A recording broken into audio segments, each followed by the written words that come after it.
अस्सलाम वालेकुम दोस्तों, सारे का की हाल चाल है।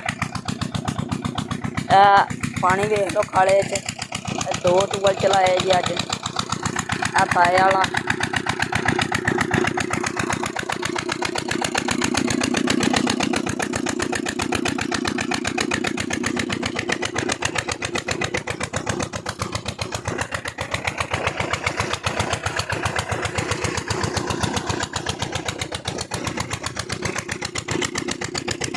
एक को पिछले चलाया है, वह भी तुहानू वहाना। इतों मैं वीडियो रोक के तो टुट जाना, उत्थे चल के फिर तुहानू वहाना। तो उतों डीजल लभदा को नहीं पिया, किसानां नाल जुलम हो रहा। डीजल लभी को नहीं जाता, तां भी 2 चलाते ने। ये पुराना पिया सी, कणकां नूं पानी की लोड़ सी। ते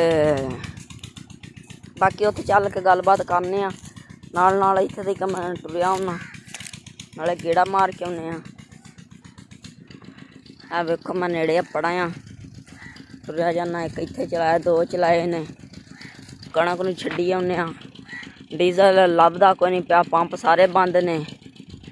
ते किसानां नाल जुलम हो रहा। उदों बाद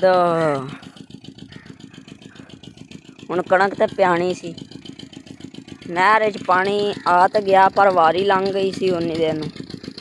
ते हुण मौसम ऐतकी बारिश भी नहीं पई, बारिश पैंदी तो तां भी काम सर जाना सी।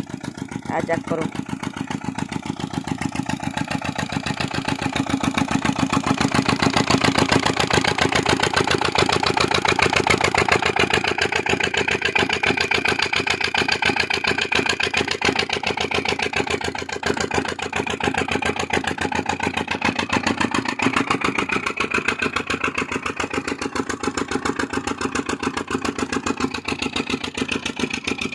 चली जाता।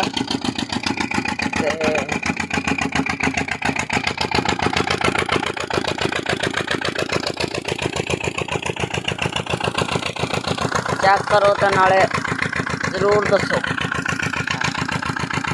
ओके जी, अल्लाह हाफिज़। खत्म करने अज की वीडियो, मिलांगे अगली वीडियो। ओके।